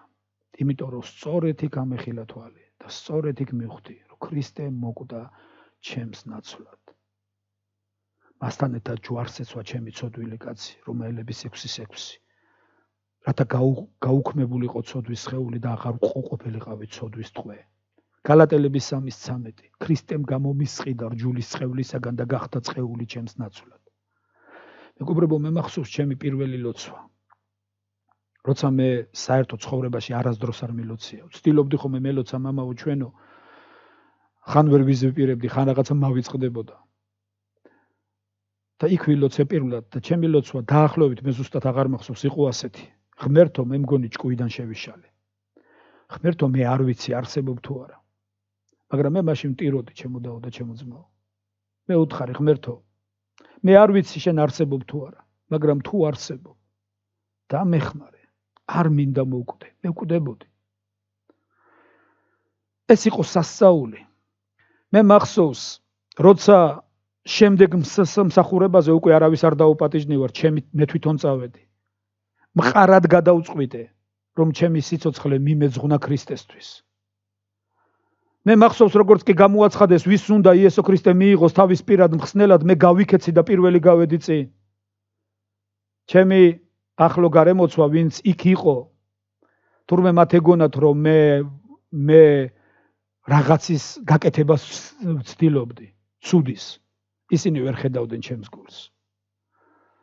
როცა მე გავედი და ხელი დამადეს, მუხლებზე ვიდექი, მე მახსოვს ის ტირილი, ის ცრემლი, ის გულიდან ამოხეთქილი სიტყვები, რასაც მაშინ ვლაპარაკობდი. ღმერთო, თუ შენ მაპატიებ, ღმერთო, თუ შენ მიმიღებ, მე მუდამ შენი მსახური ვიქნები. მე მახსოვს, როცა ხელები დამადეს, თვალი გავახილე და ვხედავდი, როგორ გადმოდიოდა სინათლე ზეციდან იმ ადამიანზე, ვინც ხელი დამადო და მისცი მეშვეობით ჩემზე. ჩემო მეგობრებო, ეს მთელი მარადისობა არ დამავიწყდება. მინდა გითხრათ, ქრისტე მოვიდა წუთის სოფელში ერთი კატეგორია ხალხის გადასარჩენად. და წმინდა წერილი ამბობს, ქრისტე მოვიდა წუთის სოფელში ცოდვილთა გადასარჩენად. და პავლე მოციქული ამბობს, რომელთა შორის პირველი მე ვარ. დიდება ჩვენს უფალ ღმერთს. ჩემო დაო, ჩემო ძმაო, ერთი რამე უნდა ვიცოდეთ, რომ ქრისტეს აღდგომა ეს არ არის რელიგიური დღესასწაული. ქრისტეს აღდგომაში იდო მიზანი. ქრისტე მოვიდა წუთის სოფელში ცოდვილთა გადასარჩენად. რათა მას უნდა გადაერჩინა ადამიანების ერთი კატეგორია, რომლებსაც ძალიან ჭირდებოდა ქრისტე. უბადრუკი ადამიანები ვარ. უბადრუკი ადამიანი ვარ. ვინ დამიხსნის ამ სიკვდილის მონობისაგან? ქრისტე მოვიდა წუთის სოფელში ცოდვილთა გადასარჩენად. იმიტომ რომ წმინდა მოციქული პავლე, რომელთა მიმართ მიწერილ წერილში მეექვსე თავის მეექვსე მუხლში ამბობს მასთან ერთად. შეგიძლია ერთად არ ვარ დარბაზში, მაგრამ ამ ვიდეოს მოსმენის დროს გაიმეორო ეს სიტყვები ჩემთან ერთად, მასთან ერთად. ჯვარს ეცვა ჩემი ძველი კაცი. ქრისტე კი არ მოკვდა ჯვარზე, ჩემო მეგობარო. მასში ჩემი ძველი კაცი იქნა ჯვარცმული. მასთან ერთად ჯვარს ეცვა ჩემი ძველი კაცი, რათა გაუქმებულიყო ცოდვის სხეული და აღარ უყოფილიყავით ცოდვის ტყვეები. ჩემო მეგობრებო, პავლე მოციქული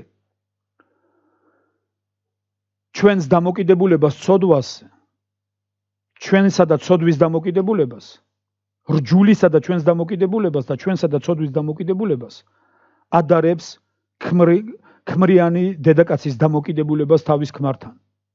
პავლე მოციქული ამბობს, რომ ქმრიანი დედაკაცი დამოკიდებულია თავის ქმარზე, სანამ მისი ქმარი ცოცხალია, ის ვერ გახდება სხვისი. იმიტომ რომ თუ ქმრის სიცოცხლეში ქალი სხვისი გახდება, ეს მას მრუშობაში ჩაეთვლება, მაგრამ თუ მისი ქმარი მოკვდება, ის მაშინ თავისუფალია. იცით, სწორედ ჩვენ დავიბადეთ, ჩვენ მიყიდულები აღმოჩნდით ცოდვისადმი. ჩვენზე ცოდვას ჰქონდა სრული ძალაუფლება. ჩვენ კი გვინდოდა რაღაცეები გვეკეთებინა, მაგრამ ცოდვა არ გვაძლევდა ამის უფლებას, იმიტომ რომ ჩვენ მისი ძალაუფლების ქვეშ ცხოვრობდით. მე მახსოვს, ახალი მოქცეული ვიყავი ეკლესიაში, ერთი ქრისტიანი ახალგაზრდა გოგოს ლექსი გამახსენდა ეხლა, როცა ამ სიტყვებს გელაპარაკებით. ღმერთის ხელის გულზე დარწეულ აკვანში არტახებს დროდადრო გვიჭერდა სატანა. ყურში ჩაქჩურჩულებდა და გვეუბნეო და ვერ შეძლებთ თქვენ თავის გატანას. იცი, მართლა ესე იყო ჩვენ ცხოვრებაში. ჩვენ დავიბადეთ მასთან ერთად. ჩვენ დავიბადეთ ამ ცოდვილი ბუნებით. შევეთვისეთ ამ ცოდვილ ბუნებას. და რაც არ უნდა მოგვენდომებია ჩვენ ცხოვრებაში, მის გარეშე არაფერი არ გამოგვდიოდა. ის არაფრის უფლებას არ გვაძლევდა. რამდენი ნათელი ოცნებები დაინგრა ჩემო ძვირფასებო. იცით, მე პროფესიით მხატვარი ვარ. მე ჩავაბარე მოსეთოიძის სამხედრო სასწავლებელში. ვსწავლობდი, მქონდა ოცნებები, დავამთავრებდი, ჩავაბარებდი სამხატვრო აკადემიაში, გავხდებოდი მხატვარი. და ასე შემდეგ გავმართავდი გამოფენებს და მე მქონდა რაღაც ოცნებები ჩემ ცხოვრებაში. მაგრამ ჩემი ოცნებები დაიმსხვრა ციხეში. იმიტომ რომ მე ვიყავი ცოდვას მიყიდული ადამიანი. მაგრამ როცა ერთ დღეს ვთქვი, უბადრუკი ადამიანი ვარ, ვინ დამიხსნის ამ სიკვდილის მონაბისაგან, სწორედ მაშინ გახდა ქრისტე ჩემთვის როგორც მხსნელი. ჩემო დებო, ჩემო ძმებო, მე უბრალოდ ეს მილიონჯერ გაქვთ მგონი მოსმენილის და ალბათ წაკითხulis და ალბათ სოციალურ ქსელშიც ბევრი გინახავთ. ერთი ასეთი ანალოგი, იგავი შედარება. ერთ ქვეყანაში რო ორი ძმა ცხოვრობდა, ორი ტყუპი ძმა, რომლებიც სახავზე ძალიან გავდნენ ერთმანეთს, ხოლო ბუნებით იყვნენ აბსოლუტურად სხვადასხვა. ერთი იყო ძალიან კეთილი, თავდაბალი, მორწმუნე, ალალი კაცი. მეორე ბოროტმოქმედი, ამპარტავანი, ამაყი. ერთხელ ეს ბოროტმოქმედი თავს დაესხა ერთ ოჯახს, ამოწყვიტა ყველა ამ ოჯახში. გაძარცვა. მას უამრავი ოჯახი ჰქონდა ამოწყვეტილი, უამრავი ადამიანი ყავდა მოკლული, გაუპატიურებული. და მას მიასწრეს ფაქტზე. გამოეკიდნენ დასაჭერად და ეს გამორბის და მისი ძმა ცხოვრობდა ძალიან ახლოს. ამ კაცმა იმ სისხლიანი ტანსაძმლით შეირბინა თავისი ძმის სახლში და ეუნება ძმაო მიშველე, მომდევენ, გადამარჩინე დამმალე. მისი ძმა არ დაფიქრებულა, გახადა სისხლიანი ტანსაცმელი, თვითონ ჩაიცვა, თავისი ტანსაცმელი მას ჩააცვა. როცა შემოვიდნენ, ისინი სახეზე ძალიან გვანდნენ ერთმანეთს. დააკავეს ის კაცი, ვისაც ფაქტები ჰქონდა, სისხლიანი ტანსაცმელი ვისაც ეცვა. დააკავეს და წაიყვანეს. გაიმართა სასამართლო. ყველა ფაქტი მოწმობდა ამ კაცის წინააღმდეგ. ეს კაცი დუმდა. ნაფიცმა მსაჯულებმა მიიღეს გადაწყვეტილება, რომ ის უნდა დასჯილიყო სიკვდილით. მას ხო უთხრეს, როგორც სასამართლოზე არის ხოლმე ხშირად, ხომ არ იტყვი ბოლოს სიტყვას. მან მოითხოვა სიტყვა და თქვა: მე მაქვს ერთი წერილი დაწერილი. როცა აღსრულდება მართლმსაჯულება, მე გთხოვთ, ერთი სათხოვარი მაქვს, ეს წერილი გადასცეთ ჩემ ძმას, ამ და ამ მისამართზე. სასჯელი მოიყვანეს სისრულეში, ეს კაცი მოკლეს, დასაჯეს სიკვდილით. იმის გამო რომ დიდი ბოროტება იყო ჩადენილი. მაგრამ მისი თხოვნა შეასრულეს, აიღეს ეს წერილი და მიიტანეს იმ მისამართზე, რაც მითითებული იყო მისი ძმის სახლში. როცა ამ კაცმა გახსნა წერილი, შიდე წერა რამდენიმე სიტყვა. შიდე წერა ეს სიტყვები: ძმაო, მე ვკვდები შენს ნაცვლად. შენ იცოცხლე ჩემს ნაცვლად. მე როგორც მოსმენილი მაქვს, რამდენიმე წუთის მერე ამ კაცთან თურმე მოვიდნენ მისი ძველი მეგობრები და ეუნევიან, წამოდი, რაღაც საქმეა გასაკეთებელი. ეს კაცი ეუნება, მე ვეღარ წამოვალ. იმიტომ რომ მე მოვკვდი. ეუნევიან, ხო არ გაგიჟდი, რა მოკვდი? ხო ხედავთ რომ ცოცხალი ხარ. დააჩვენა წერილი და უთხრა: მე რო ჩემი სიცოცხლით ვცხოვრობდე, მე ახლა მკვდარი ვარ.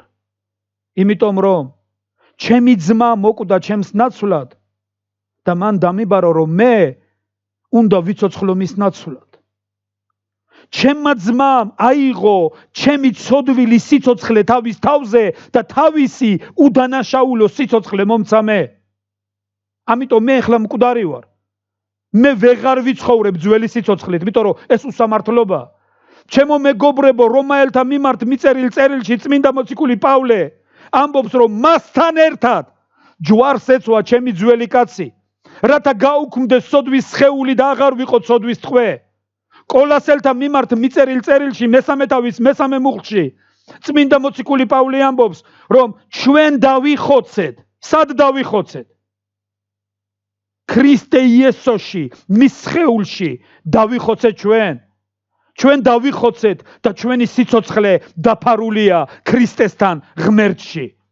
და როცა გამოჩნდება ქრისტე, ჩვენი სიცოცხლე, ჩვენც გამოჩნდებით მასთან ერთად დიდებით. იცით, თუ გვინდა რომ ქრისტესთან ერთად გამოვჩნდეთ, დღეს ადამიანებს აქვთ უამრავი შეხედულება, ამბობენ.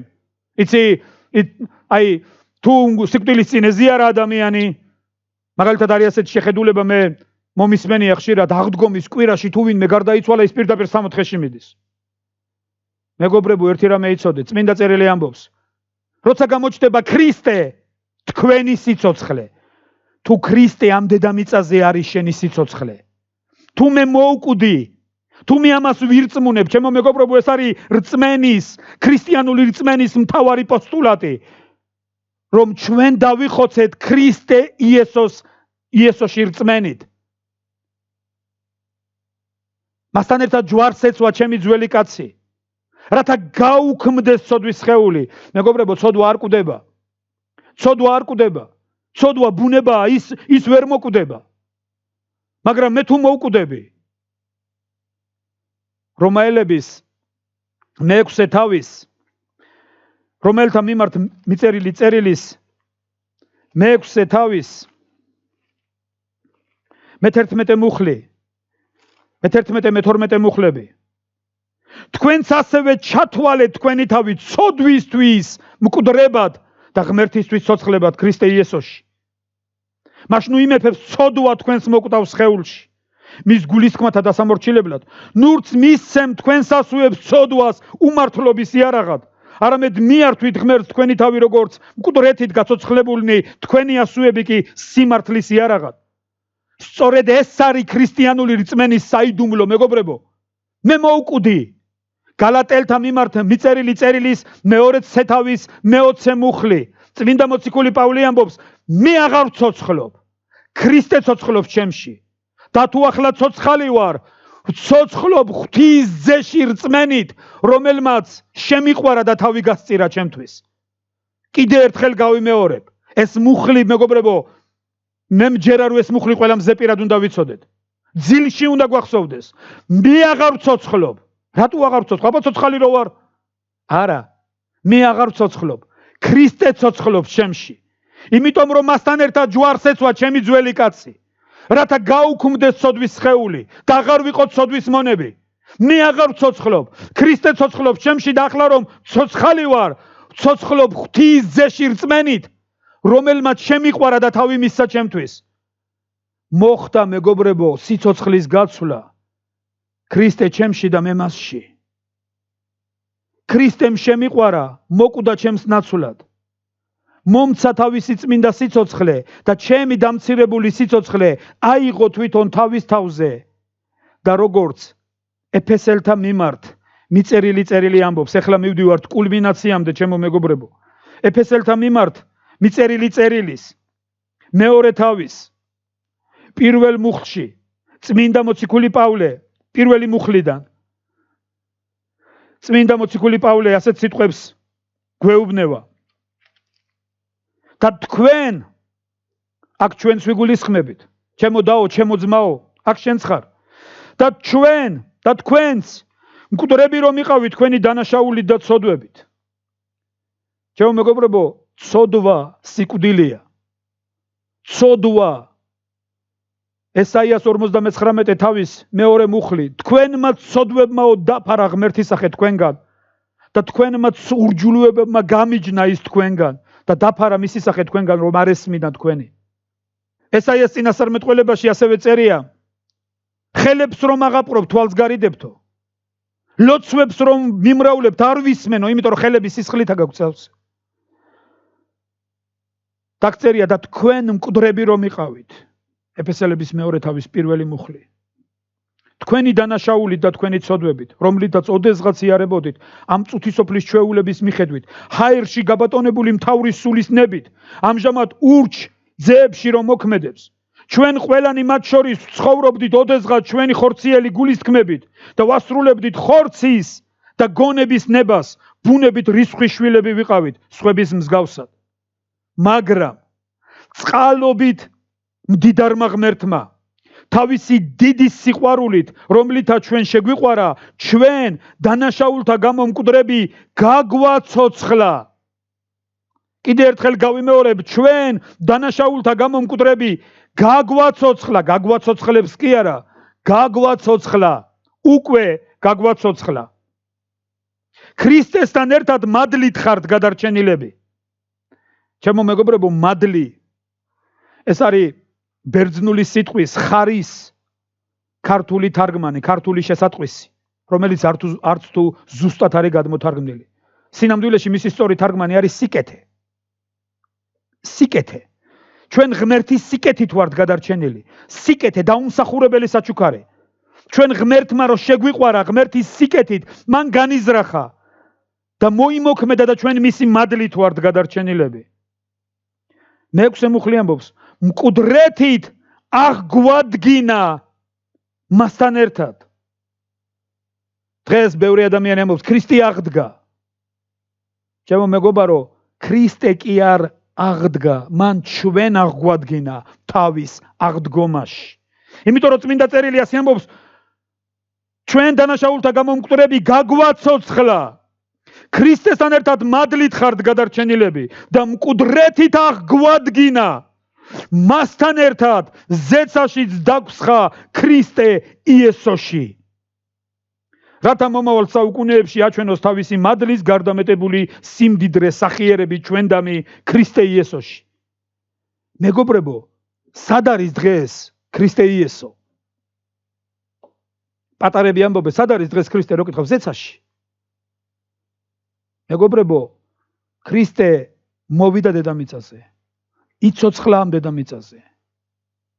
ჯვარზე წავიდა ჩვენს გამო როგორც წეული, გალატელთა მესამე თავის 13 მუხლი. ქრისტემ გამოგვისყიდა რჯულის წყევლისაგან და გახდა წეული ჩვენს ნაცვლად. მოკვდა ჯვარზე, ჩამოხსნეს, დამარხეს, მესამე დღეს მივიდნენ სამარხთან და სამარხი ცარიელი დახვდათ.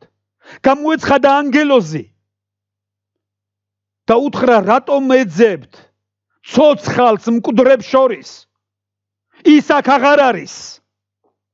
ის აქ აღარ არის, ის აღდგა. და დღეს უამრავი ადამიანი ულოცავს ერთმანეთს, ქრისტე აღდგა. ქრისტე კი არ აღდგა მარტო. ის რო აღდგა, კარგი, ეს ისტორიული ფაქტი გასაგებია და ეს დადასტურებულია, რომ ქრისტე აღდგა, მაგრამ წმინდა წერილი გვასწავლის, რომ მან მასში ჩვენ აღგვადგინა ღმერთმა. ქრისტე მოვიდა ჩემთვის. მოდი ეს ხუთი მნიშვნელოვანი ნაბიჯი დაიმახსოვრე. ქრისტე მოვიდა ჩემთვის.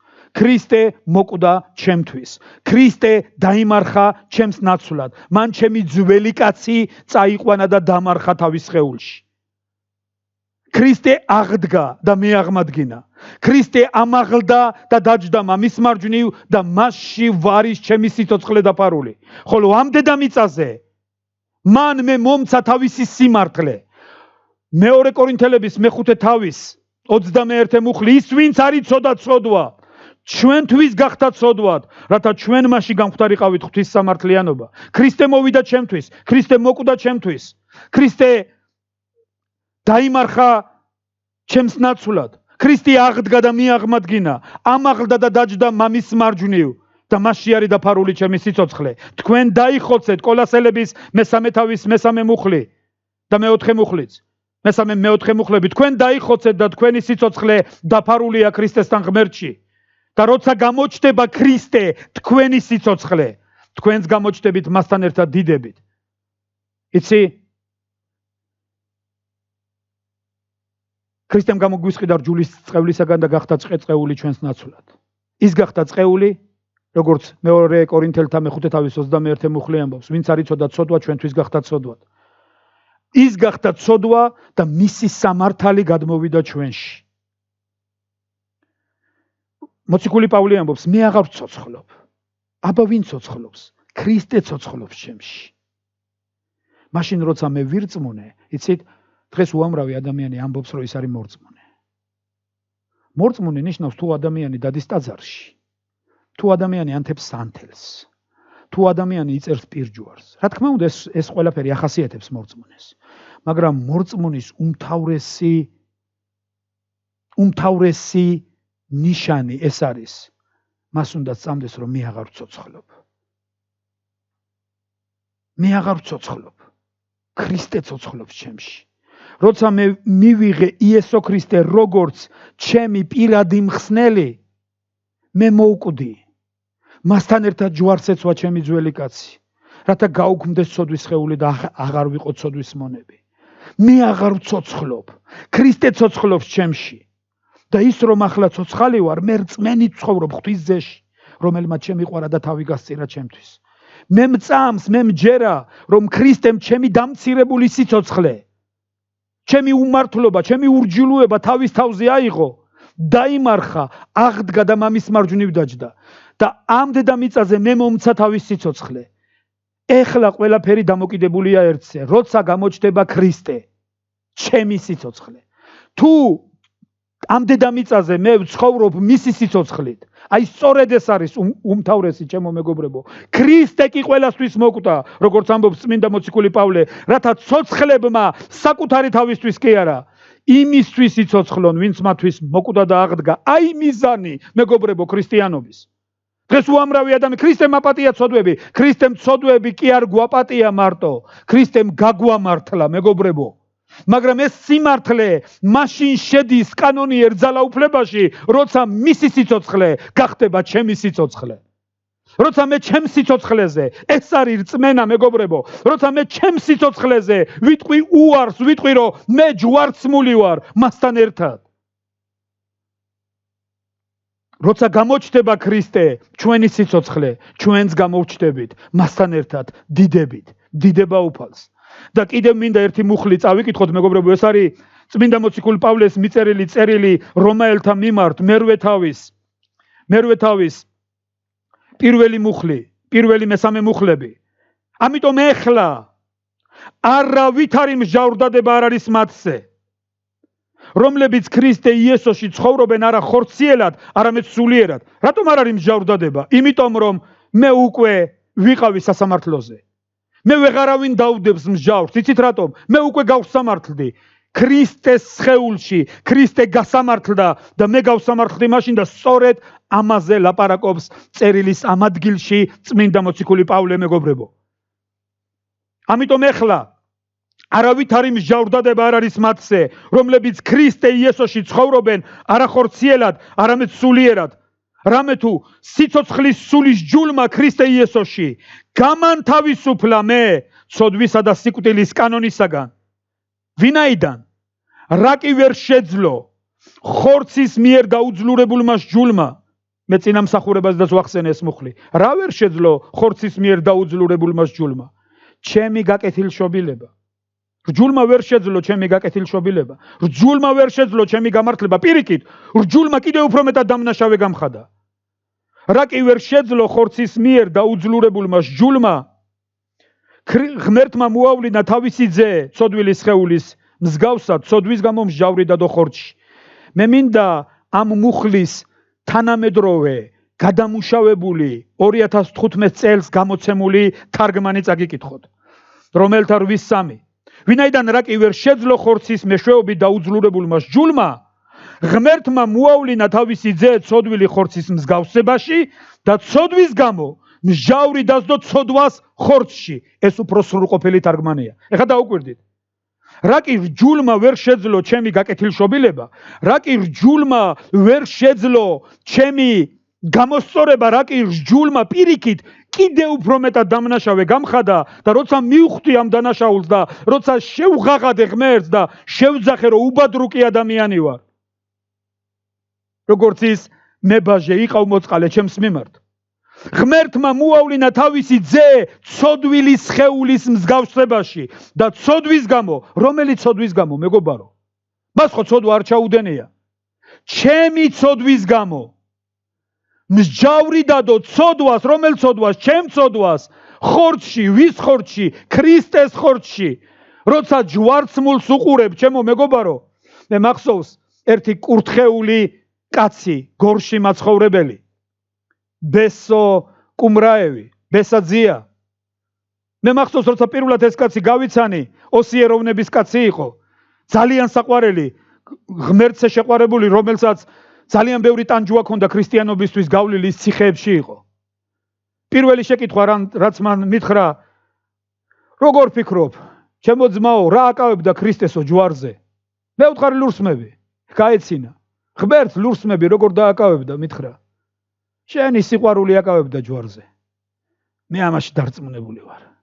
დიდება უფალს.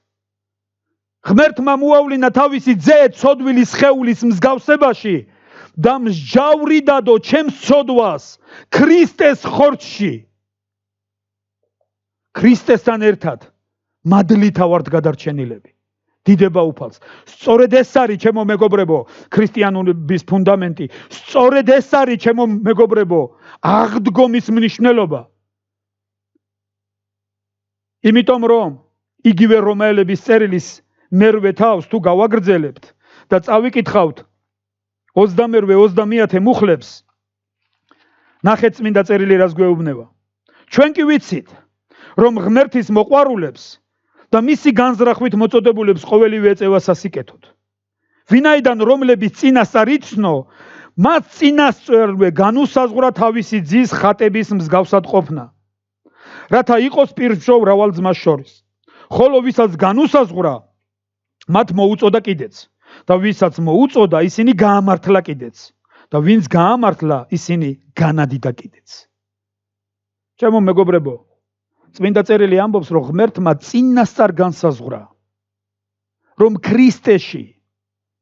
ქრისტეში მსჯავრი დაედებოდა ჩვენ ცოდვას, რომ მის სხეულში გასამართლდებოდა ცოდვა, მის სხეულში გასამართლდა ყველა ცოდვა და ეხლა ვინც მიიღებს ამას 2000 წლის წინ მომხდარი იურიდიული, აღსრულებული იურიდიული ფაქტი, სიცოცხლის გაცვლა, შენ შეგიძლია მიიღო დღეს და დღეს მიიღებ ამ საუკუნო სიცოცხლის საჩუქარს, ჩემო მეგობრებო. როგორც წმინდა მოციქული პავლე კვლავ და კვლავ გავიმეორებ ეფესელთა მიმართ მიწერილი წერილის მეორე თავის პირველი 100 მუხლებში ამბობს. წყალობით მდიდარმა ღმერთმა თავისი დიდი სიყვარულით, რომლითაც ჩვენ შეგვიყვარა, ჩვენ დანაშაულთა გამო მკვდრები გაგვაცოცხლა. ქრისტესთან ერთად მადლითა ვართ გადარჩენილები და მკვდრეთით აღგვადგინა.